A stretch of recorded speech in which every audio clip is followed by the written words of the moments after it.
नमस्कार दोस्तों, आपका स्वागत है हमारे नए हॉरर पॉडकास्ट में। दोस्तों, आज का हॉरर पॉडकास्ट सीता जी की है। तो चलिए अब यह कहानी सीता जी के नजरिए से सुनते हैं। लेकिन उससे पहले आप लोगों से एक रिक्वेस्ट है, अगर आप लोग चैनल पर नए हैं तो चैनल को सब्सक्राइब करें और हाई पॉइंट भेजकर अपना सपोर्ट जरूर दिखाएं। तो अब ज्यादा समय नहीं लेते हैं, चलिए कहानी की शुरुआत करते हैं। नमस्कार दोस्तों, मेरा नाम सीता है। यह उन दिनों की बात है जब मैं हमेशा की तरह गांव से करीब 1 किलोमीटर दूर पुरानी नहर पर कपड़े धोने निकली थी। यह नहर सालों से शांत और गहरी है। गांव वाले इसे काला पानी कहते थे क्योंकि इसका रंग हमेशा गंदा और ठहरा हुआ रहता था।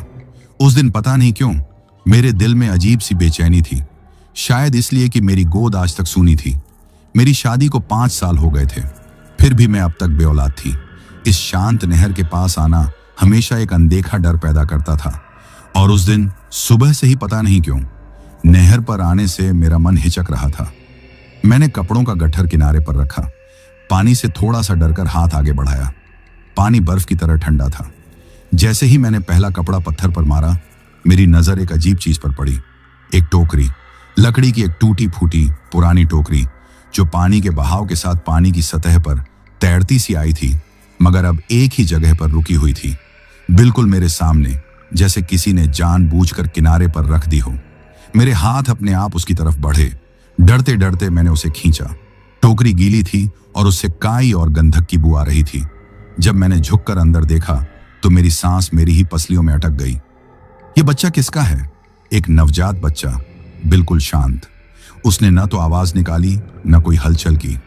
ऐसा लग रहा था जैसे वह गहरी अंतहीन नींद में डूबा हुआ है। उसकी त्वचा का रंग हैरानी की हद तक सफेद था, इतना सफेद कि मानो उसमें खून की बूंद भी ना हो। उसके होंठ नीले पड़ रहे थे, लेकिन सबसे ज्यादा अजीब चीज उसके माथे पर थी, केसरिया रंग का एक हल्का सा धुंधला निशान। यह कोई आम तिलक नहीं था, बल्कि ऐसा लग रहा था जैसे किसी ने बहुत पहले जल्दी में कोई अजीब रीत निभाई हो। मेरा शरीर डर से ठंडा पड़ गया, लेकिन उससे ज्यादा मेरे अंदर एक गहरा पागलपन की हद तक पहुंचने वाला जुनून उभरा। ममता, वह ममता जिसके लिए मैंने सालों मंदिरों के चक्कर काटे थे, साधुओं के आगे झुकी थी, वह आज मेरे सामने एक टोकरी में मौजूद थी। मेरा हाथ अपने आप उस छोटे से ठंडे वजूद की तरफ बढ़ा। मैंने उसे उठा लिया। जब मैंने उसे अपने सीने से लगाया तो वह हैरानी से हल्का महसूस हुआ। किसी जीते जागते बच्चे की तरह गर्म और भारी नहीं, बल्कि हल्का, जैसे सिर्फ एक खाली खोल हो। लेकिन उस पल मेरे लिए यह दुनिया का सबसे कीमती खजाना था। मैंने नहर के आसपास देखा, कोई नहीं था। दूर दूर तक न कोई औरत कपड़े धो रही थी, न कोई चरवाहा गुजर रहा था। यह जगह बिल्कुल सुनसान थी। मैंने आसमान की तरफ देखा। आंखें बंद करके मेरे दिल ने खुद को तसल्ली दी, सीता, यह तेरी प्रार्थना का फल है। भगवान ने इसे तेरे लिए भेजा है। नहर ने तुझे दान दिया है। मैंने कपड़ों के गट्ठर को वहीं छोड़ा और तेजी से घर की तरफ भागी। मेरा दिल ढोल की तरह बज रहा था। एक तरफ डर था कि रमेश क्या कहेगा, और दूसरी तरफ उस अपार खुशी का एहसास था जो मेरी सूनी जिंदगी को भरने वाला था। मैंने रास्ता भर यही सोचा कि मैं क्या बताऊंगी, कहां से आया, किसका है। घर पहुंचकर मैंने बच्चे को फौरन कपड़े में लपेटा। रमेश खेतों से वापस आ चुका था। वह चौपाल में बैठा पांव की मिट्टी झाड़ रहा था। जैसे ही उसकी नजर मेरे बाजुओं में लिपटे बच्चे पर पड़ी, उसकी आंखों में बहुत हैरानी और गुस्से का तूफान आ गया। यह क्या है? सीता, यह कौन है? उसकी आवाज इतनी ऊंची थी कि मेरे हाथ कांप गए। मैंने धीरे से उसे बिस्तर पर लिटाया और रमेश के करीब गई। रमेश जी, यह नहर के पास मिला, एक टोकरी में, बिल्कुल अकेला। इसकी मां का कोई निशान नहीं, बाप का कोई पता नहीं। किसी ने इसे छोड़ दिया था। मैंने उसकी विनती करने की कोशिश की। मैंने सोचा कि यह हमारी किस्मत का लिखा है, हमारी खाली गोद को भरने के लिए भगवान ने भेजा है। रमेश का चेहरा लाल हो गया। उसने मेरी बात को काट दिया। बस करो सीता, ये कैसी बेकार बात कर रही हो? नहर से बच्चे मिलते हैं क्या? क्या तुम पागल हो गई हो? वह मेरे करीब आया और उसकी आंखों में शोले थे। सच बताओ, तुम ये मनहूस चीज कहां से लाई हो? किसका है ये? जब मेरे पति ने मेरी बात का विश्वास न किया तो मैंने बहुत जल्दी में उसे झूठ बोल दिया कि एक औरत है जो बहुत गरीब थी। उसने कहा, मेरे 5 बच्चे हैं, खाने पीने को कुछ भी नहीं है, तुम यह बच्चा पाल लो। तब मैंने उससे यह बच्चा ले लिया। मैंने कोई गलत काम नहीं किया रमेश, मेरा यकीन करो। मैं रो पड़ी, लेकिन मेरे आंसू उसके गुस्से की आग को बुझा न सके। नतीजा यह हुआ कि उसने फौरन गांव के सरपंच को बुलाया। जब सरपंच, उसकी पत्नी और 4-5 गांव वाले हमारे घर जमा हुए तो रमेश ने एक ही बात बोली, इस औरत ने नहर से नहीं, किसी और जगह से एक नाजायज बच्चा लाकर मेरे घर की इज्जत खराब की है। किसी ने मेरी बात पर ध्यान नहीं दिया। किसी ने नहर के पास जाकर किसी औरत को देखने की तकलीफ नहीं की। वह सब इस बच्चे को सीता और रमेश का मानने को तैयार नहीं थे।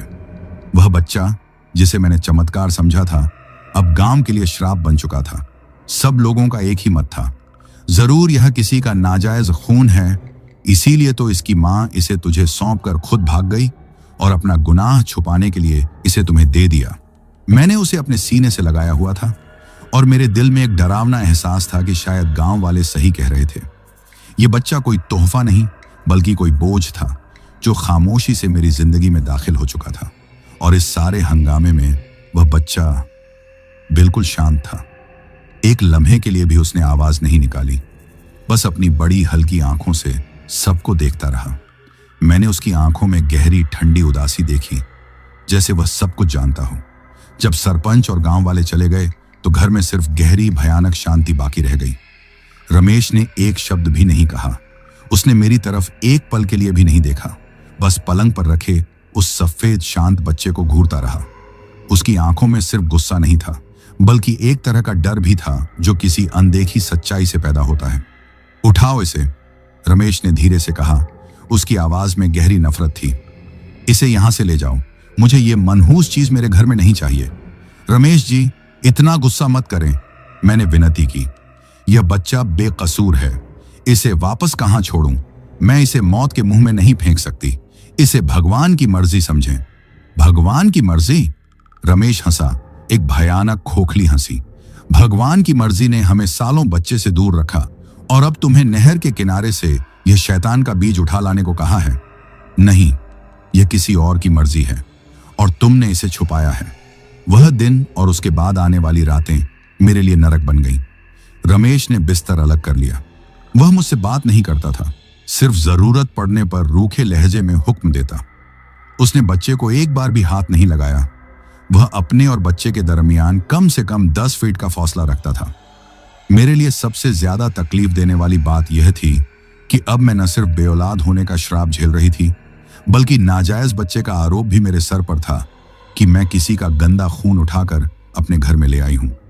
बच्चे को घर लाए हुए 1 हफ्ता हो चुका था और यह वह वक्त था जब मेरे दिल में ममता की उभरती भावनाओं पर डर की परछाइयां गहरी होने लगी। यह बच्चा, जिसे मैंने प्यार से नीरज यानी नहर का तोहफा नाम दिया था, कभी रोता नहीं था। यही बात सबसे ज्यादा परेशान करने वाली थी। कोई भी आम बच्चा हर छोटी सी तकलीफ या भूख पर रोता है, लेकिन नीरज हमेशा शांत रहता था। वह या तो गहरी बिना हलचल की नींद सोता था या फिर अपनी बड़ी अस्पष्ट आंखों से छत को या मुझे या कमरे के अंधेरे कोनों को घूरता रहता था। उसकी आंखों का रंग बिल्कुल साफ नहीं था, न काला न भूरा, बल्कि ऐसा जैसे उनमें पानी की गहरी तह जम गई हो।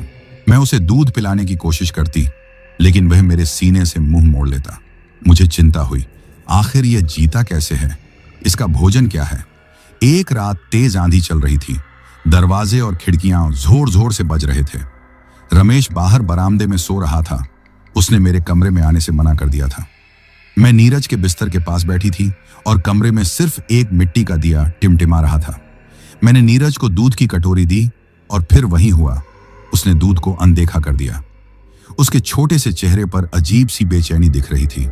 अचानक नीरज ने अपने होंठ खोले, लेकिन मुझे वहां मसूड़े और दांतों के बजाय एक अजीब सा काला और गहरा छेद दिखाई दिया। मेरे दिल की धड़कन रुक गई। क्या यह कोई बीमारी है? क्या इसका मुंह सामान्य नहीं है? मैंने डर के मारे दिया उठाकर उसके चेहरे के करीब किया और उसी लम्हे भयानक सच्चाई का खुलासा हुआ। जैसे ही दिए की लौ नीरज के करीब पहुंची, मुझे साफ नजर आया कि दिए से निकलता हुआ काला धुआं, जो मिट्टी के तेल की वजह से उठ रहा था, अचानक नीचे की तरफ झुका। वह धुआं, जो हवा में फैल जाना चाहिए था, एक पतली सी लकीर की शक्ल लेकर तेजी से नीरज के उस छेदनुमा मुंह की तरफ बढ़ा। मैंने डर के मारे दिए को जोर से पकड़ लिया। धुआं तेजी से नीरज के अंदर जा रहा था। बच्चा अब भी शांत था, लेकिन उसकी आंखें जो अब तक उदास थीं, उनमें एक अजीब सी चमक पैदा हो गई थी। ऐसा लगा जैसे वह जीवित हो रहा है। वह सांस नहीं ले रहा था, वह सोख रहा था। जैसे ही आखिरी धुआं उसके मुंह के अंदर गया, दिए की लौ फौरन बुझ गई। कमरे में घना अंधेरा छा गया और उसी लम्हे मेरे शरीर पर अजीब ठंडक का एक झोंका लगा, जैसे मैं अचानक किसी बर्फीली गुफा में खड़ी हो गई हूं। मेरे होश उड़ गए। मैंने घबराकर बिस्तर से पीछे हटना शुरू कर दिया। मेरे पूरे शरीर पर पसीना आ रहा था, लेकिन मैं कांप रही थी। यह कोई बच्चा नहीं था, यह कुछ और था। मैंने अंधेरे में रमेश का नाम पुकारा, लेकिन मेरी आवाज मेरे गले में ही दब गई। सुबह जब रमेश ने मुझे देखा तो मैं डर के मारे बिस्तर के एक कोने में सिमटी हुई थी। मैंने उसे सब बताना चाहा, लेकिन कैसे बताती कि यह बच्चा आग और धुआं खाता है। वह मेरा विश्वास नहीं करेगा या फिर वह मुझे पागल समझ लेगा। रमेश ने बस एक सर्द निगाह मुझ पर डाली। अगले दिन रमेश ने फैसला किया कि वह खेतों में नहीं, बल्कि अपने दोस्तों के साथ गांव से दूर जाकर रात गुजारेगा, क्योंकि वह नीरज के कमरे की तरफ से आने वाली अजीब ठंडक और गंध से परेशान हो चुका था। मैं अकेली रह गई। नीरज बिल्कुल मेरे करीब लेटा हुआ था। मैंने उससे आंखें चुराने की कोशिश की, लेकिन वह मुझे घूरता रहा। शाम होते ही मैंने कमरे के तमाम दरवाजे और खिड़कियां बंद कर दी। मैंने दिए जलाना छोड़ दिया। रात के पिछले पहर जब मैं मुश्किल से सो पाई थी, तो मुझे एक फुसफुसाहट सुनाई दी। आवाज ऐसी थी जैसे पानी बह रहा हो। मैं उठकर बैठ गई और कमरे में रोशनी के लिए हाथ पांव मारने लगी। मेरे उठते ही फुसफुसाहट बंद हो गई। कमरे में अंधेरा और शांति थी। मैंने दिल को तसल्ली दी कि शायद यह आंधी की आवाज थी, लेकिन जब मैं दोबारा लेटी तो मुझे बिस्तर के पांव की तरफ से गीले पैरों की आवाज सुनाई दी। बिल्कुल वैसी ही आवाज जैसे कोई पानी में भीगा हुआ व्यक्ति नंगे पांव गीली जमीन पर चल रहा हो। मैं डर से चीखने ही वाली थी कि नीरज ने पहली और आखिरी बार आवाज निकाली। ये रोने की आवाज नहीं थी, बल्कि एक पतली, खुरदरी, दबी हुई हंसी थी। मैंने फौरन दिए को रोशन किया। जैसे ही रोशनी फैली, मैंने देखा कि नीरज पलंग पर नहीं था। उसकी चारपाई खाली थी। मेरी चीख हलक में फंस गई। मैंने फौरन पलंग के नीचे झांका, फिर कमरे में इधर उधर देखा, और तब मेरी नजर दीवार पर पड़ी। दीवार पर नीरज के कद के बराबर ऊंचाई पर काले कीचड़ के अजीबोगरीब निशान थे, जैसे किसी ने गीले हाथों से दीवार को छुआ हो और ऊपर की तरफ चढ़ने की कोशिश की हो। और खिड़की जिसे मैंने शाम को बंद किया था, वह आधी खुली हुई थी, और खिड़की की चौखट पर गंधक और मछली जैसी तेज गंध आ रही थी। मैं तेजी से खिड़की के पास भागी। बाहर गहरा अंधेरा था। मैंने नीचे देखा। आंगन में गीली मिट्टी पर छोटे बच्चों के पैरों के निशान थे, लेकिन उन निशानों के बीच पानी के बड़े और गहरे कदमों के निशान भी थे, जो दोनों एक ही दिशा, नहर की तरफ जा रहे थे। मैं खिड़की से पीछे हट गई और पलंग पर वापस आकर कांपने लगी। वह बच्चा चला गया था, लेकिन वह कैसे गया और किसके साथ? तब मुझे एहसास हुआ कि मेरे सर के ऊपर से छत की लकड़ियों से पानी की एक बूंद मेरे माथे पर टपकी। मैंने ऊपर देखा। छत सूखी थी, लेकिन इसके बावजूद एक और बूंद टपकी। मैंने अपना हाथ छत की तरफ बढ़ाया, और जब मैंने अपना हाथ वापस लिया तो मेरे हाथ पर पानी की बूंद नहीं, बल्कि लाल रंग का चिपचिपा पदार्थ था। उस लम्हे मेरे पीछे नीरज ने फिर से हंसना शुरू कर दिया। वह मेरे पलंग पर मेरी चादर के ऊपर बैठा हुआ था। वह बिल्कुल साफ था, जैसे कभी गीला हुआ ही ना हो, और उसके हाथ में एक चीज थी जिसे देखकर मेरी रूह कांप उठी। मेरे पति रमेश की बांसुरी, जिसे वह हमेशा अपने सिरहाने रखता था। वह उसकी लकड़ी को चाट रहा था और उसके मुंह से पानी की दुर्गंध आ रही थी। मुझे यकीन हो गया कि यह बच्चा कोई आम बच्चा नहीं है, बल्कि नहर के गहरे पानी का कोई शैतान है जो मेरी जिंदगी को निगलने आया है। नीरज के शांत और भयानक कामों ने मेरी नींद और चैन पूरी तरह से छीन लिया था। बांसुरी वाली घटना के बाद मैंने और दिए जलाना छोड़ दिया और रमेश की बांसुरी को मैंने जला दिया। उस रात नीरज ने कोई प्रतिक्रिया नहीं दी, लेकिन अगले दिन जब मैंने सुबह उठकर देखा तो घर के आंगन में लगे नीम के पेड़ की जड़ें आधी काली हो चुकी थीं और उससे तेजब जैसी सड़न आ रही थी। मुझे लगा कि यह बच्चा जहां भी रात को जाता है, अपने पीछे मनहूस निशान छोड़ जाता है। रमेश अब खेतों पर भी नहीं जाता था। वह गांव के बाहर ही अपने एक दोस्त के पास रहने लगा था और सिर्फ शाम को खाना लेने आता था, और वह भी दरवाजे के बाहर से। वह मेरी हालत देखता था, मेरी आंखों के नीचे पड़ने वाले काले घेरों को देखता था, लेकिन उसका शक मेरी तरफ से हटकर नीरज की तरफ बदल रहा था। उसके व्यवहार में गुस्सा कम और गहरी बेबसी ज्यादा थी। सीता, सच बताओ, ये क्या है? एक शाम जब मैं उसे रोटी दे रही थी, उसने दबी आवाज में पूछा। मैंने कांपती हुई आवाज में उसे दिए से धुआं पीने वाली घटना बताना चाहा। मैंने विस्तार से बताया कि उसका मुंह कैसे एक खाली छेद बन जाता है। रमेश का चेहरा पीला पड़ गया। उसने अपने हाथ से माथे पर पसीना पोंछा, हालांकि बाहर ठंड थी। यह मुमकिन नहीं है सीता, तुम थकावट में हो, तुम्हें नींद की जरूरत है। वह बात को टालने की कोशिश कर रहा था, लेकिन उसकी आंखों का डर बता रहा था कि वह मुझ पर विश्वास करने लगा था। रमेश जी, मुझे डर है, मैं इसके साथ एक पल भी नहीं रहना चाहती।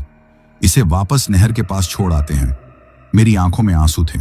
नहीं, रमेश ने सख्ती से कहा, अगर यह वाकई शैतान है तो यह हमें छोड़ेगा नहीं, और गांव वाले हमें जिंदा नहीं छोड़ेंगे अगर वह जान गए कि हम एक मनहूस चीज को वापस नहर पर फेंकने गए थे। तब उसने एक अजीब काम किया। रमेश ने घर के मुख्य दरवाजे पर और खिड़कियों पर लोहे की मोटी सलाखें लगाने का फैसला किया। वह शायद यह समझ रहा था कि वह घर को अंदर से बंद करके इस शैतान को कैद कर सकता है। वह हर रोज आकर खिड़कियों में कीलें ठोकता और अपनी पूरी ताकत से दरवाजे को मजबूत करता। यह बच्चा नीरज इस सारे काम को आंखें झपकाए बिना देखता रहा। जिस रात रमेश ने आखिरी सलाख लगाई और खुद बाहर ही सोने का फैसला किया ताकि वह मेरे कमरे में आकर बच्चे से दूर रहे, वह रात मेरे लिए सबसे ज्यादा भयानक साबित हुई। मैं नीरज को एक पुराने कंबल में लपेटकर उसके पलंग पर सुला चुकी थी।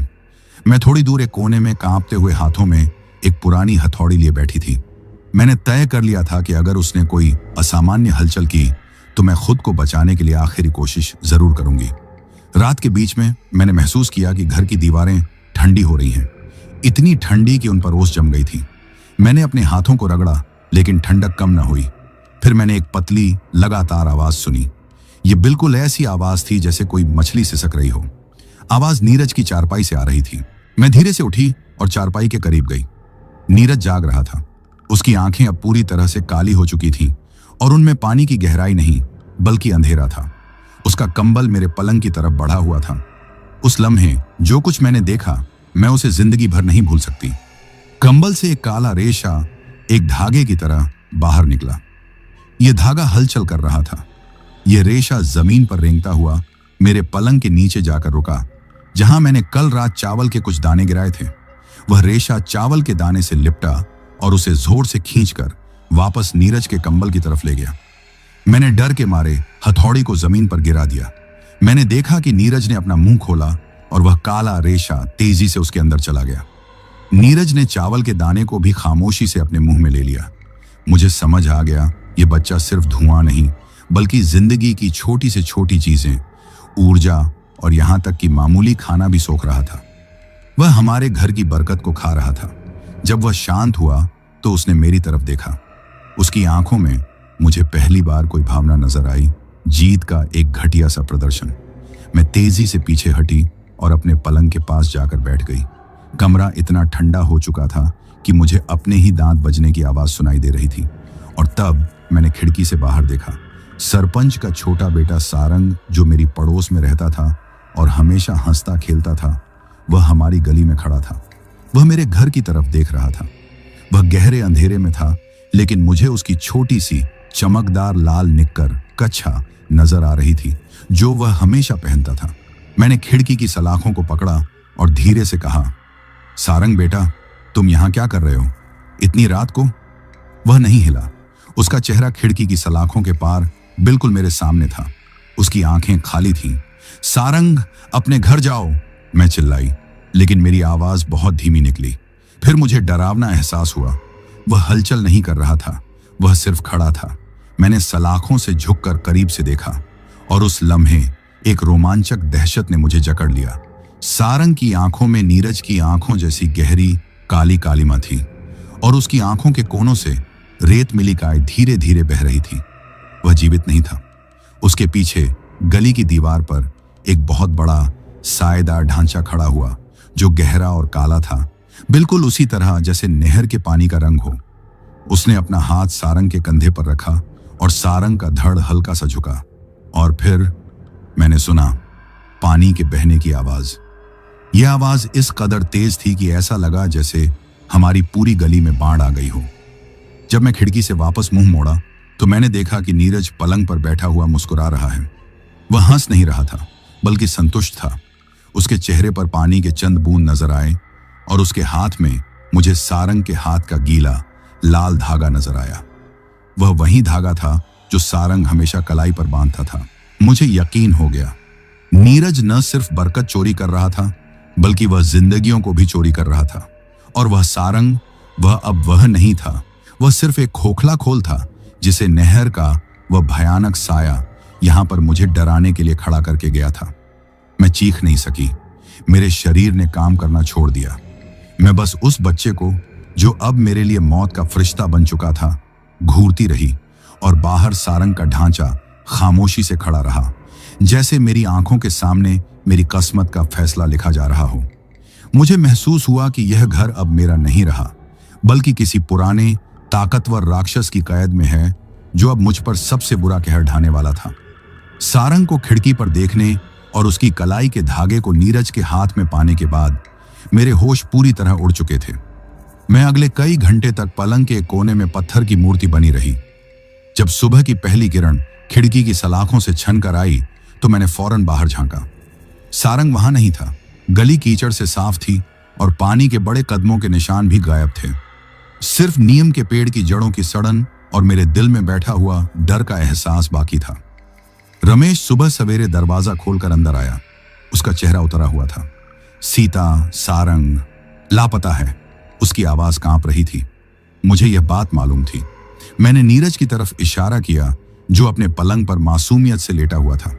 मैंने उसे देखा था रमेश जी, आधी रात को वह यहां आया था। रमेश ने कमरे का जायजा लिया। उसने नीरज को घूरा, फिर मेरी तरफ देखा। तुम पागल हो चुकी हो सीता। सारंग इस बंद कमरे में कैसे आ सकता है? मैं खुद बाहर सो रहा था, किसी को अंदर आते नहीं देखा। मैं उसे सारंग का लाल धागा दिखाने के लिए नीरज के बिस्तर की तरफ भागी, लेकिन बिस्तर पर सिर्फ एक गीला धब्बा था जहां वह धागा होना चाहिए था। धागा गायब था। रमेश को अब मेरी मानसिक हालत पर शक होने लगा। वह जानता था कि यह बच्चा नाजायज का यह आरोप झूठा था, लेकिन वह अब यह यकीन करने लगा था कि लगातार परेशानियों और खाली गोद के गम ने मेरा दिमागी संतुलन बिगाड़ दिया है। उसने मुझे सहारा दिया और कहा, ठीक है, पुराने किस्सों को छोड़ो। गांव वाले और पुलिस सारंग को ढूंढ रहे हैं। पुलिस की जांच शुरू हुई। उन्होंने हर घर की तलाशी ली, गांव के कुएं छाने, लेकिन सारंग का कोई पता नहीं मिला। जांच करने वाला अफसर एक सख्त मिजाज व्यक्ति था और उसने शक की निगाह से उन सब की तरफ देखा जिनकी कोई औलाद नहीं थी या जिनका घर गांव से थोड़ा दूर था। स्वाभाविक तौर पर उसका शक हम पर भी पड़ा। एक दिन पुलिस अफसर रमेश और मुझसे सख्ती से पूछताछ कर रहा था। जब मैंने एक बार फिर नहर वाली घटना का जिक्र किया, मैंने भावुक होकर नीरज को भगवान का दिया हुआ तोहफा बताया। रमेश ने जल्दी से बात संभाली। अफसर साहब, मेरी पत्नी थक गई है। इस बच्चे की पैदाइश मैंने स्वीकार नहीं की और गांव वाले भी जानते हैं कि यह मेरा बच्चा नहीं है, यह लावारिस था। अफसर ने नीरज की तरफ देखा, जो हमेशा की तरह शांत और सुकून में था। यह बच्चा किसका है सीता? मैंने कांपते हुए जवाब दिया, यह नहर का तोहफा है। अफसर ने जोरदार ठहाका लगाया।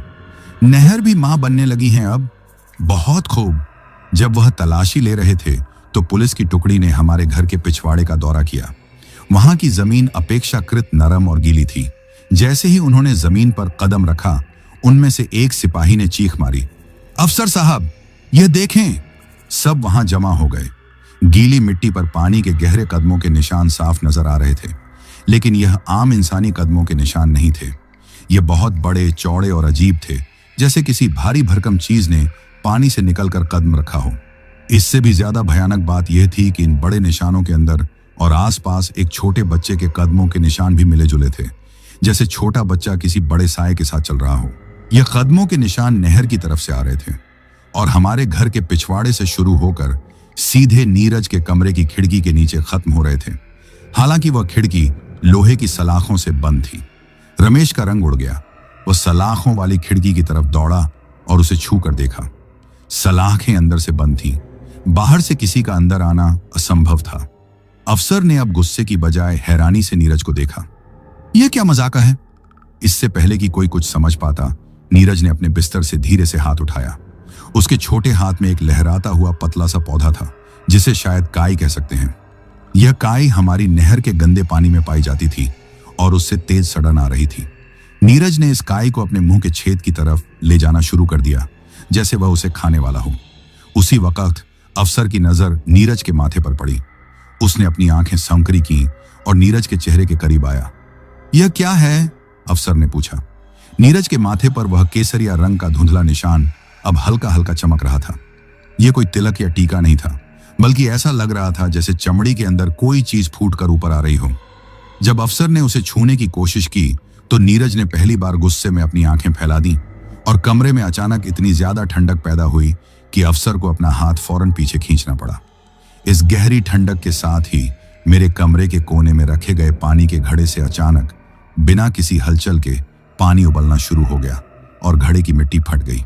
पानी जोर से जमीन पर गिरा और उस पानी में से एक गहरी शांत आवाज आई जो एक फुसफुसाहट की तरह थी। मेरा अफसर फौरन पीछे हटा। उसने अपनी जिंदगी में ऐसी चीज नहीं देखी थी। वह जल्दी से बाहर निकला और रमेश से कहा, यह घर, यह जगह सामान्य नहीं है। मैं सारंग का पता लगाता हूं, लेकिन तुम इस बच्चे से दूर रहो। यह शैतान का बच्चा है। अफसर चला गया, लेकिन हमारे दिल में एक सच्चाई घर कर चुकी थी कि नीरज की परवरिश सिर्फ नहर ने ही नहीं की थी, बल्कि उसके साथ एक ताकतवर रहस्यमय शक्ति भी है जो हमारे घर पर कब्जा कर चुकी है। रमेश ने मुझसे नजरें मिलाईं और उसकी आंखों में अब शक नहीं, सिर्फ दहशत थी। हमारा घर अब एक कैद खाना बन चुका था, जिसमें हम एक शांत राक्षस के साथ जिंदगी गुजारने पर मजबूर थे। पुलिस के जाने के बाद रमेश का व्यवहार पूरी तरह से बदल चुका था। उसका वह पुराना गुस्से वाला शक खत्म हो चुका था और उसकी जगह गहरी सर्द दहशत ने ले ली थी। अब वह मेरी तरफ आरोप की नजर से नहीं देखता था, बल्कि एक सह शिकार की नजर से देखता था जो एक ही भयानक पिंजरे में बंद हो। सीता, रमेश ने रात को कमरे के बाहर से फुसफुसाया, मुझे विश्वास है कि तुम सच कह रही थी। ये आम बच्चा नहीं है, ये कुछ और है। मैं कमरे में नीरज के बिस्तर के पास बैठी थी और जैसे ही रमेश की आवाज आई, नीरज की बड़ी अंधेरी आंखें मेरी तरफ घूम गईं। मैंने रमेश को कोई जवाब न दिया, सिर्फ सर के इशारे से कहा कि वह बात न करे। मैं जानती थी कि यह बच्चा हर आवाज, हर डर को सोखता है। रमेश ने अगले दिन गांव के सबसे बुजुर्ग और नहर के पुराने रखवाले बूढ़े धर्मपाल से मिलने का फैसला किया। धर्मपाल सालों से नहर के किनारे बनी एक झोपड़ी में रहता था और उसे नहर के रहस्य और इतिहास का ज्ञान था। मैंने रमेश को जाने दिया क्योंकि मुझे लगा कि धर्मपाल ही शायद हमें कोई रास्ता दिखा सके। जब रमेश वापस आया तो उसका चेहरा किसी बेजान लाश जैसा था। उसकी आंखों में डर था। सीता, उसने दरवाजे के बाहर से कहा और उसकी आवाज में कांपती हुई लर्जिश थी। धर्मपाल ने जो बताया है वह इससे भी ज्यादा भयानक है जो हम सोच रहे थे। रमेश ने बताया कि यह नहर सदियों पुरानी है और पहले इसे जल माता का मंदिर समझा जाता था। गांव के लोग उसकी पूजा करते थे और हर साल फसलों की बरकत और सूखे से बचाव के लिए नहर को एक नवजात बच्चे की बलि दी जाती थी। धर्मपाल ने साफ किया, रमेश बेटा, इस रीति को लगभग 70 साल पहले रोक दिया गया था क्योंकि गांव में नए नियम आ गए थे। लेकिन जब लोगों ने जल माता को बलि देना बंद की तो वह देवी क्रोधित हो गई और उसने न सिर्फ उन बच्चों को निगल लिया जिन्हें उसे दिया जाना था, बल्कि वह खुद उसी नहर में डूबकर मर गई। लेकिन मरते हुए श्राप दे गई कि वह अपना बीज जमीन पर भेजेगी जो एक एक करके उन परिवारों को चुन लेगा जिन्होंने उसकी भेंट रोकी। रमेश ने एक गहरा सांस लिया। धर्मपाल ने कहा कि वह बच्चा जो तुम्हें मिला है वह जल माता का बीज है। वह कोई तोहफा नहीं बल्कि बलि लेने वाला है। वह हमारे घर से आया है, लेकिन वह दरअसल नहर की आत्मा है जो वक्त आने पर नहर की तरफ से अपना बलि का हक लेगी। यह सुनकर मेरे बदन में बिजली सी दौड़ गई। मुझे सारंग के लापता होने का भयानक मतलब समझ आ गया। नीरज ने सारंग को बलि के लिए चुना था। धर्मपाल ने रमेश को एक और बात बताई थी, यह बच्चा सिर्फ इंसानों को नहीं निगलता, यह बड़ा होकर जिस घर में रहता है उसे भी बर्बाद कर देता है। यह घर की रोशनी, गर्मी और खुशहाली सब पी जाता है। तुमने महसूस नहीं किया तुम्हारा घर पिछले दिनों कितना ठंडा और सूना हो गया है? रमेश घर आया और अब यह सोच रहा था कि उससे छुटकारा कैसे हासिल किया जाए। मैंने दरवाजा खोला और बाहर निकली। रमेश को उस वक्त मेरे कमरे में आने की हिम्मत नहीं हुई, लेकिन मुझे अब कोई डर नहीं था। मेरे अंदर ममता नहीं थी, बल्कि एक ताकतवर नफरत थी। मैंने आवाज बदलकर कहा, रमेश जी, धर्मपाल ने उसे निकालने का कोई तरीका बताया? रमेश ने कांपते हुए अपने कंधे झुकाए। धर्मपाल ने कहा कि सिर्फ एक ही तरीका है, जहां से आया है उसे वहीं वापस भेज दो, उसे नहर के पानी में डाल दो, इससे पहले कि वह और बच्चों को चुने। मैंने नीरज को देखा, जो अपने बिस्तर पर लेटा था। उसके चेहरे पर हल्की सी मुस्कुराहट थी। वह मेरी सारी बातचीत सुन रहा था। वह सब कुछ जानता था। मेरे अंदर फैसला करने की ताकत आ गई। यह बच्चा मेरी जिंदगी और मेरे गांव को बर्बाद कर रहा है। मैंने नीरज को उठाया। वह हमेशा की तरह बर्फ की तरह ठंडा और हल्का महसूस हुआ। मैं इसे वापस भेज रही हूं, मैंने रमेश से कहा। अब और एक भी बच्चा बलिदान नहीं होगा। मैं नीरज को लेकर कमरे से बाहर निकलने ही वाली थी कि एक भयानक चीख ने मुझे रोक दिया। यह चीख रमेश की थी। मैंने मुड़कर देखा। रमेश जमीन पर पड़ा था और उसके पांव के टखने से खून बह रहा था।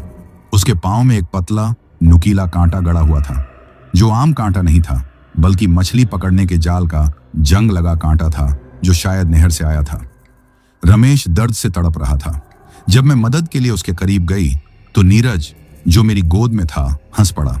उसकी हंसी वह भयानक, दबी हुई, पानी के बहाव जैसी हंसी थी।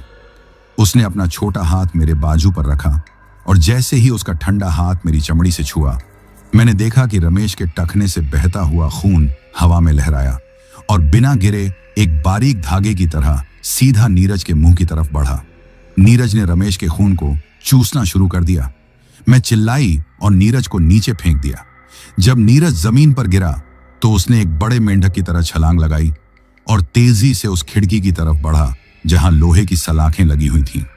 उसने बिना किसी रुकावट के सलाखों के बीच से फिसलकर गुजरने की कोशिश की और वहां से पानी के एक प्रवाह की तरह बहता हुआ दीवार के पार चला गया। मैंने जब रमेश की तरफ देखा तो उसके झम से खून बहना बंद हो चुका था। वह जख्म अब काला हो चुका था और रमेश की आंखों में गहरी कमजोरी और बेहोशी छा रही थी। मैंने डरकर दरवाजा खोला और बाहर भागी नीरज को ढूंढने के लिए।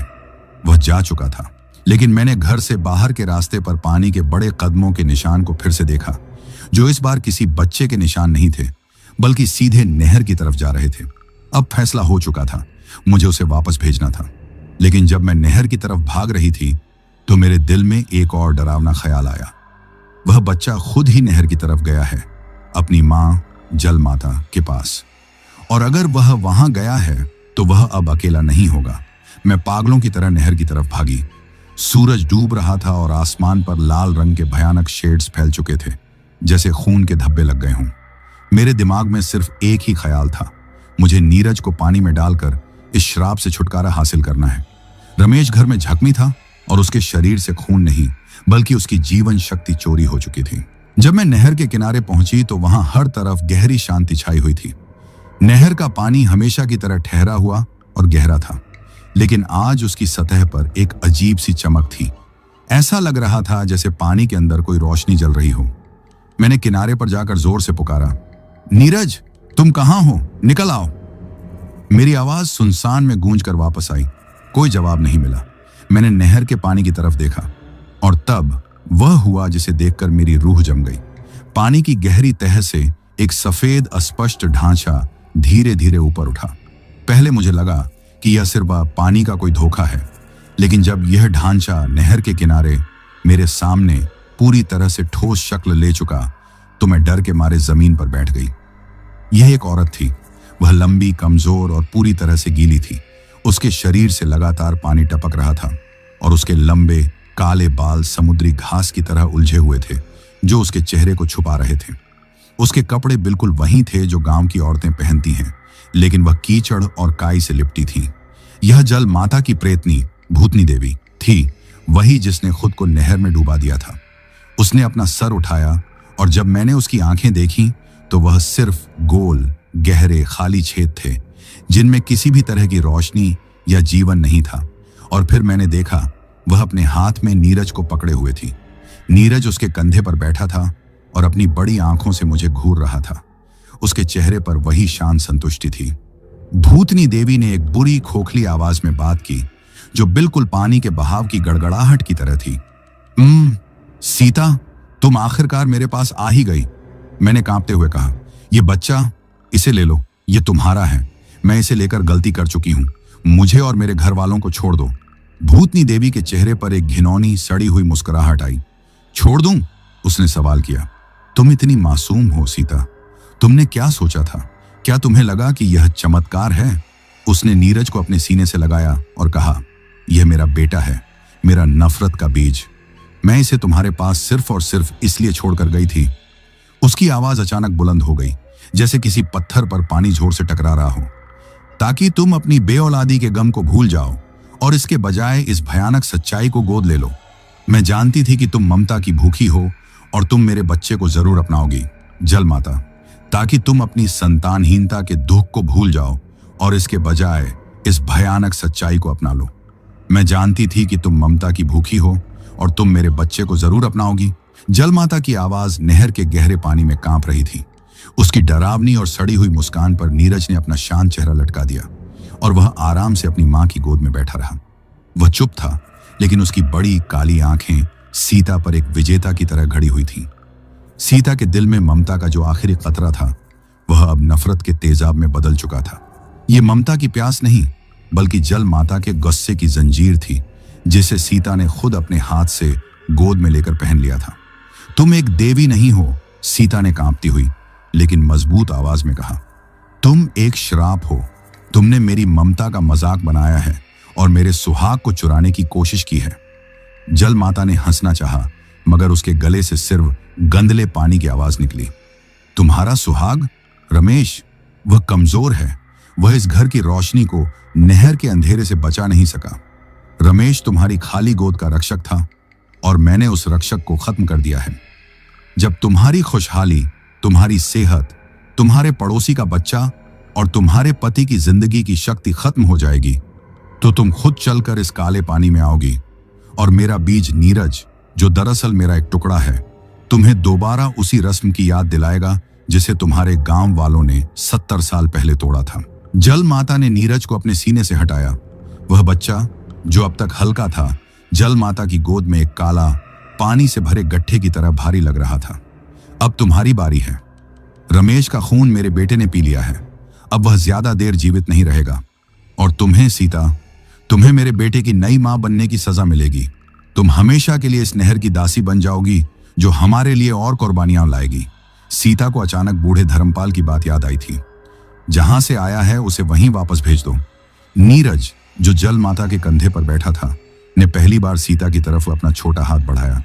यह ममता के लिए बुलाया गया हाथ नहीं था, बल्कि एक गहरी, भयानक मांग थी। सीता को महसूस हुआ जैसे उसके शरीर से जीवन की गर्मी खींची जा रही है। उसका दिल तेजी से धड़कने लगा और उसे रमेश का पीला पड़ा हुआ चेहरा याद आया। वह हार नहीं सकती थी।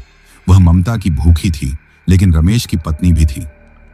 मैं तुम्हें तुम्हारे बेटे समेत वापस भेजूंगी, सीता ने जमीन से एक बड़ा पत्थर उठाकर कहा। मेरी ममता खत्म हो चुकी है, अब सिर्फ गुस्सा बाकी है। जल माता हंसी और नहर के शांत पानी में एक भूकंप आ गया। पागल औरत, तुम मिट्टी के एक टुकड़े से पानी की देवी का मुकाबला करोगी?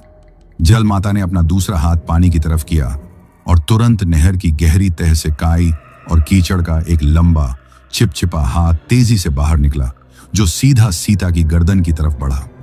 सीता ने पत्थर को अपने बाएं हाथ में मजबूती से पकड़ा और दाएं हाथ से तेजी से पीछे हटी।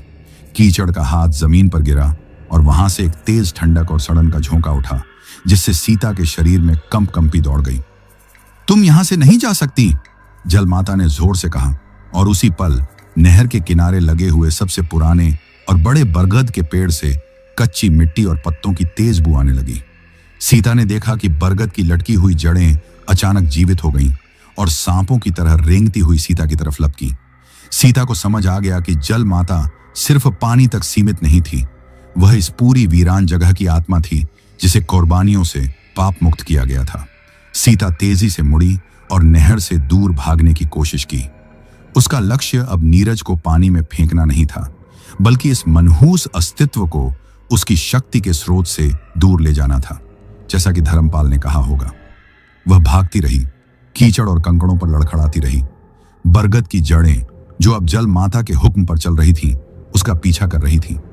सीता को लगा कि उसके पांव में एक जड़ लिपट गई है और वह जोर से जमीन पर गिरी। उसके हाथ से पत्थर निकलकर दूर जा गिरा। जब वह मुंह के बल गिरी तो उसने जमीन पर एक अजीब सी चीज देखी। यह कोई आम मिट्टी का ढेर नहीं था, बल्कि गांव की सदियों पुरानी मूर्तियों का टूटा हुआ टुकड़ा था। यह एक प्राचीन सूखा पत्थर था जिस पर किसी पुराने देवता की धुंधली सी मूर्ति बनी हुई थी। यह शायद उन्हीं पुरानी रस्मों की बची हुई निशानी थी जो यहां से मिटा दी गई थी। यह पत्थर कई वर्षों से धूप में सुखाकर बिल्कुल सूख चुका था। सीता ने तुरंत वह पत्थर का टुकड़ा उठाया। जैसे ही उसका हाथ सूखे पत्थर से छुआ, बरगद की जड़ों की हरकत में एक झटका आया, जैसे उन्हें करंट लगा हो। दूर हो जाओ, सीता ने वह पत्थर का टुकड़ा जल माता की तरफ हवा में लहराते हुए कहा। तुम्हें जीवन नहीं, सिर्फ मौत चुराना आता है। मैं तुम्हें तुम्हारे इस काले पानी से दूर कर दूंगी। जल माता चीखी। उसकी चीख तेजाब जैसी थी, जिससे सीता के कानों में दर्द होने लगा। तुम्हारे पुराने देवता मर चुके हैं। तुम्हारी प्रार्थना और तुम्हारी ममता की प्यास ने उन्हें निगल लिया है। अब सिर्फ मैं जीवित हूं। मैं वह सच्चाई हूं जिसे तुमने बरसों नजरअंदाज किया। सीता को मालूम था कि उसके पास समय नहीं है।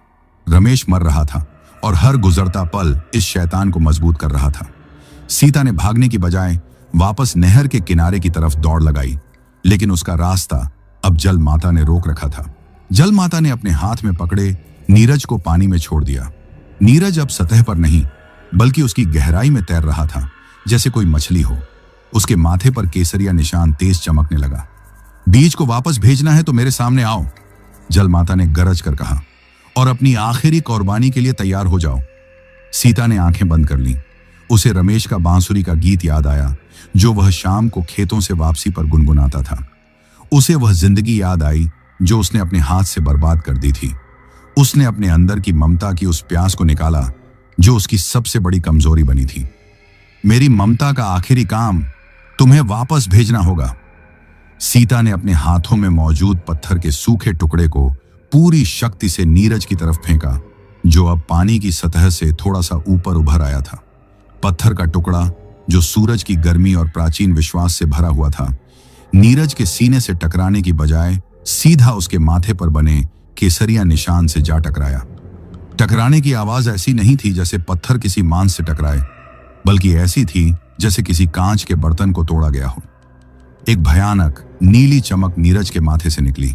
नीरज ने पहली बार चीख मारी। यह एक बच्चे की चीख नहीं थी, बल्कि समुद्र की गहराई से उठने वाली तूफानी आवाज थी।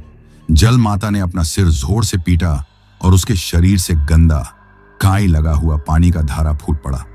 नहीं, केसरिया निशान टूट गया था।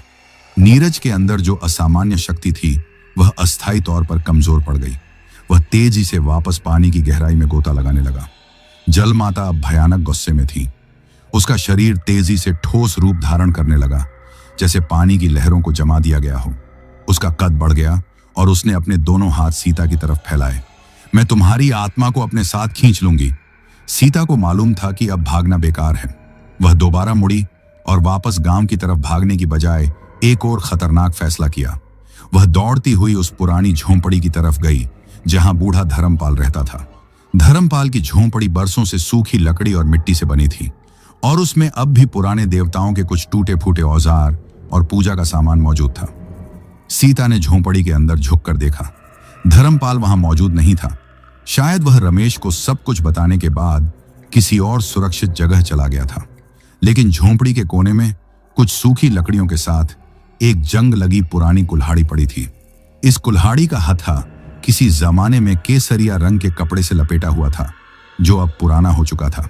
यह शायद कुर्बानी के वक्त इस्तेमाल होने वाला कोई प्राचीन औजार था। सीता ने कुल्हाड़ी उठाई। जैसे ही उसने कुल्हाड़ी पकड़ी, उसे अपने बाजुओं में एक अजीब सी शक्ति महसूस हुई, जैसे वह सिर्फ लकड़ी और लोहा नहीं, बल्कि सदियों पुराने सूखे विश्वास की शक्ति को थामे हुए थी। जल माता, जो उसका पीछा कर रही थी, झोंपड़ी के दरवाजे पर रुकी। असामान्य शक्ति को किसी बंधन या सीमा को पार करने में दिक्कत होती है। इस सूखी लकड़ी में क्या रखा है? जल माता ने तिरस्कार से कहा। बाहर आओ सीता, तुम मुझसे छिप नहीं सकती। सीता ने जल्दी से अंदर देखा। एक कोने में पूजा की राख का एक छोटा सा डिब्बा पड़ा था, जो शायद धर्मपाल ने जाने से पहले संभाल कर रखा था। यह राख पिछले बरसों में दी गई सूखी कुर्बानियों की निशानी थी। सीता ने तुरंत वह राख उठाकर अपने और कुल्हाड़ी पर मल ली। जल माता ने एक तेज चीख मारी। राख और सूखी लकड़ी की कुल्हाड़ी, जो आग और सूखेपन की प्रतीक थी, जल माता की शक्ति को कम कर रही थी। तुम मुझे इस सूखे विश्वास से रोक नहीं सकती। जल माता ने जोर से कुल्हाड़ी पर हमला किया। उसका पानी भरा हाथ झोंपड़ी के दरवाजे से टकराया और उसका सारा शरीर टूटने लगा। लेकिन अगले ही पल पानी की एक धारा ने उसे फिर से जोड़ लिया। सीता बाहर निकल आई। उसके हाथ में कुल्हाड़ी और उसके शरीर पर राख लगी हुई थी। तुमने मेरे बेटे को कमजोर किया है, जल माता ने कहा, लेकिन तुम उसे खत्म नहीं कर सकती। वह मेरे शरीर का हिस्सा है। अगर तुमने उसे पानी में फेंका भी तो वह तुम्हें वापस खींच लेगा। मैं उसे पानी में नहीं फेंकूंगी, सीता ने कहा। मैं उसे जला दूंगी। जल माता का डर उसकी आंखों में साफ नजर आया। आग, सूखापन और सूरज की रोशनी वह चीजें थीं जो जल माता की शक्ति के उलट थीं। नहीं, तुम यह नहीं कर सकती। मेरा बीज, वह तुम्हारी ममता की आखिरी निशानी है। सीता ने जल्दी से फैसला किया। उसे नीरज को पकड़कर सूरज की पहली किरणों की तरफ ले जाना था, या फिर उसे किसी पवित्र जगह पर जलाकर राख करना था। वह दौड़ती हुई दोबारा नहर के किनारे की तरफ भागी, लेकिन इस बार उसकी नजरें पानी पर नहीं बल्कि नीरज के ठिकाने पर थीं। नीरज, जिसका निशान टूट चुका था, अब पानी के नीचे से जल माता की मदद के लिए उभरने की कोशिश कर रहा था। जल माता ने एक भयानक, निराश कर देने वाली आवाज में कहा, रमेश मर रहा है। वह तुम्हारी प्रेम की कुर्बानी बनेगा। मेरे बीज ने उसकी जिंदगी को चूस लिया है। तुम यहां अपना समय बर्बाद कर रही हो। सीता को मालूम था कि जल माता सच कह रही थी। रमेश सिर्फ जीवन की शक्ति से वंचित नहीं हुआ था, बल्कि उसके टखने से जो जंग लगा कांटा निकला था, वह दरअसल जल माता की श्राप का एक हिस्सा था जो उसके पूरे शरीर में जहर बनकर फैल रहा था। सीता ने कुल्हाड़ी को जमीन पर रखा और जोर से चिल्लाई, अगर वह मर रहा है तो मैं भी तुम्हारे बेटे को लेकर ही जाऊंगी। मैं अपने घर की खुशहाली को वापस लाऊंगी। उसने अपने हाथों में राख ली और दोबारा नहर की तरफ कदम बढ़ाए। जल माता ने गुस्से से पानी की एक बड़ी लहर सीता की तरफ फेंकी।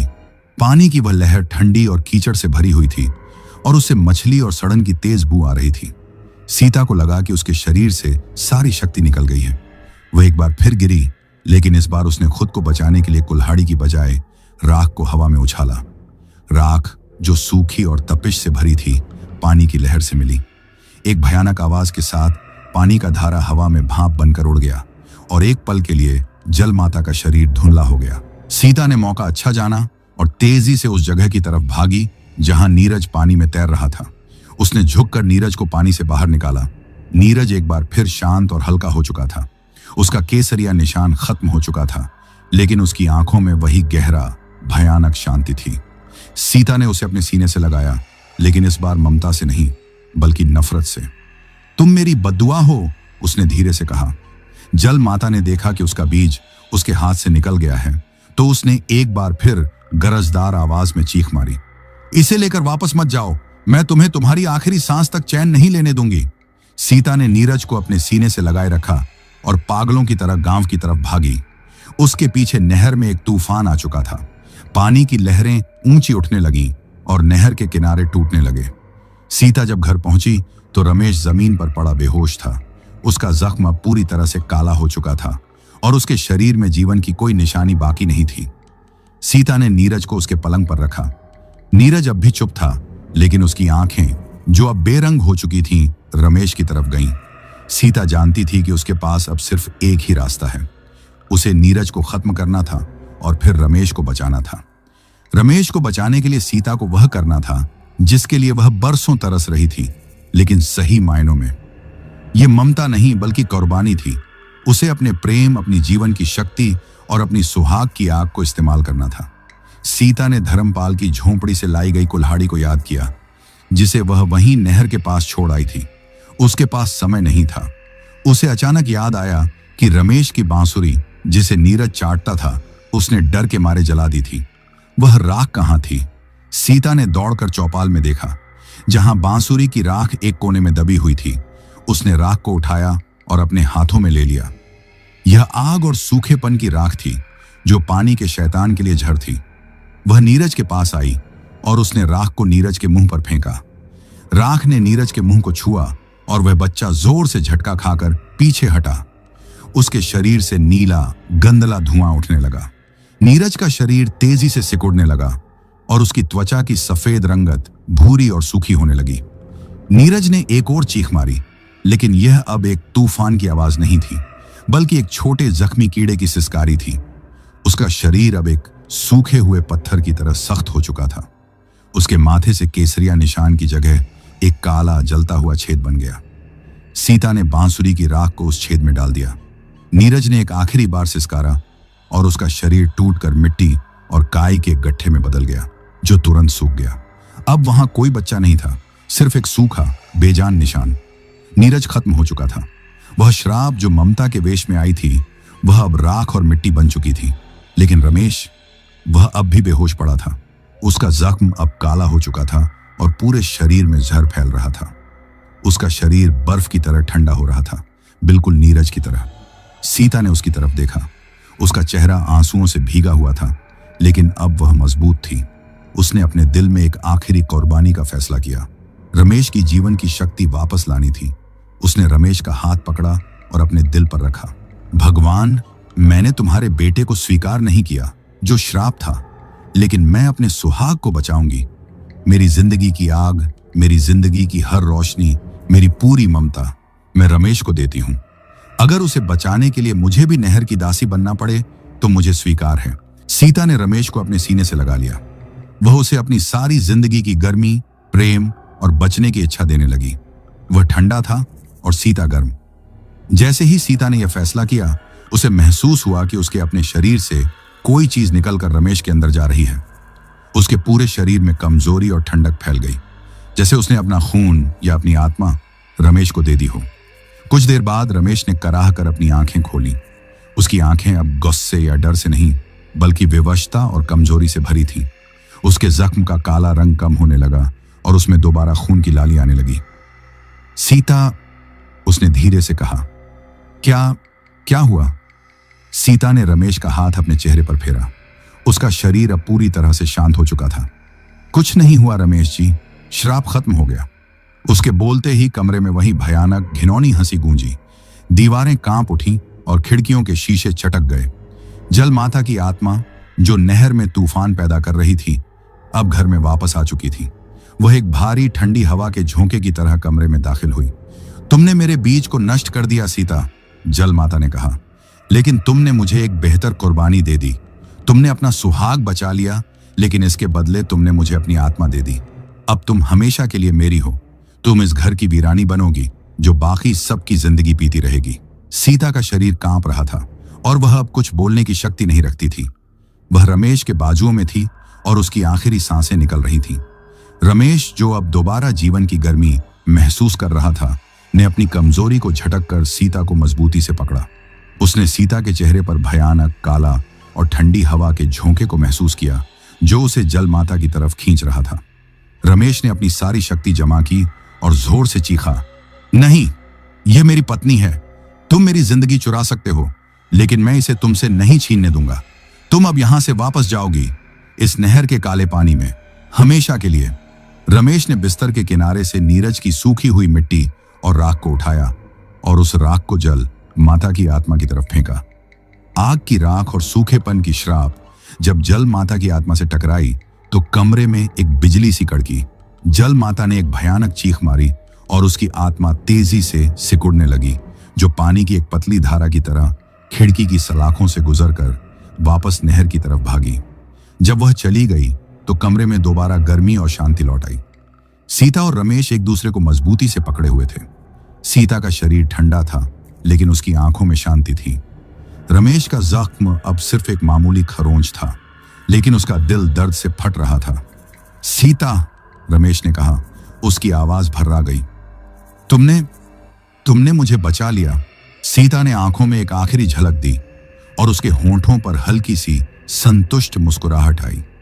वह चुप हो गई। उसकी ममता की प्यास ने उसे एक बच्चे को गोद लेने पर मजबूर किया, लेकिन उसकी प्रेम की कुर्बानी ने उसे अपनी जिंदगी और अपने सुहाग की जिंदगी बचाने पर मजबूर किया। गांव के लोगों को उस रात के तूफान के बारे में कभी मालूम नहीं हुआ। सिर्फ धर्मपाल, जो सुबह वापस आया, वह सब कुछ समझ गया। उसने नीरज की सूखी हुई राख को एक पवित्र बर्तन में बंद किया और उसे गांव के बाहर एक सूखी पथरीली जगह पर दफन कर दिया। उसने उस जगह पर एक प्राचीन रस्म पूरी की ताकि जल माता की आत्मा दोबारा कभी किसी ममता की प्यास का फायदा न उठा सके। रमेश और सीता का घर फिर से आबाद हो गया, लेकिन सीता अब शांत थी।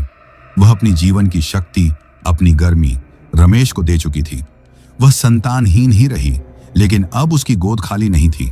वह रमेश की जिंदगी, उसके बचाव की मां बन चुकी थी। उसका चेहरा हमेशा शांति और उदासी का मेल रहता था। रमेश ने सीता की देखभाल में अपनी बाकी जिंदगी गुजार दी। वह कभी शिकायत नहीं करती थी, न रोती थी, न हंसती थी। वह एक खूबसूरत जीवित मूर्ति बन चुकी थी जो सिर्फ रमेश के लिए सांस लेती थी। रमेश ने कभी भी सीता को दोष नहीं दिया, बल्कि हमेशा उसे इज्जत और प्रेम दिया। उसे मालूम था कि उसकी पत्नी ने न सिर्फ उसकी बल्कि पूरे गांव की कुर्बानी दी थी। नहर, जिसे गांव वाले अब भी काला पानी कहते थे, शांत और गहरी रही। उसके किनारे फिर से झाड़ियों से भर गए और बरगद का पेड़ पहले से ज्यादा घना हो गया। लेकिन गांव वाले अब कभी भी उसके करीब कपड़े धोने नहीं जाते। उन्होंने हमेशा के लिए जान लिया कि कुछ चीजें भगवान का तोहफा नहीं होती, बल्कि सदियों पुरानी श्राप होती हैं जो सिर्फ प्रेम और कुर्बानी से ही खत्म की जा सकती हैं। और वह यह भी जान गए कि ममता का जज्बा सिर्फ एक बच्चे के लिए नहीं, बल्कि किसी भी जिंदगी को बचाने के लिए सबसे बड़ी शक्ति है। रमेश ने आखिरी उम्र तक सीता को अपने पास रखा। सीता शांत रही, लेकिन उसकी खामोशी में एक गहरी अनंत कहानी थी। ममता, कुर्बानी और एक शैतान बच्चे की कहानी, जो गांव के लोगों को हमेशा के लिए याद दिलाती रही कि जिस नहर पर वह प्यास बुझाते थे, उसी नहर में एक देवी ने अपना बीज भेजा था, जो जीवन नहीं सिर्फ श्राप चुनता था। वह कहानी जो हमेशा खामोशी से गूंजती रही कि रमेश की पत्नी सीता ने ममता की प्यास को प्रेम की कुर्बानी से कैसे जीता। तो दोस्तों, आज की हमारी कहानी यहीं पर खत्म होती है। अगर आप लोग चाहते हैं कि आपका नाम वीडियो में लिया जाए तो कमेंट में अपना नाम जरूर लिखें। दोस्तों, वीडियो देखने के लिए दिल से धन्यवाद।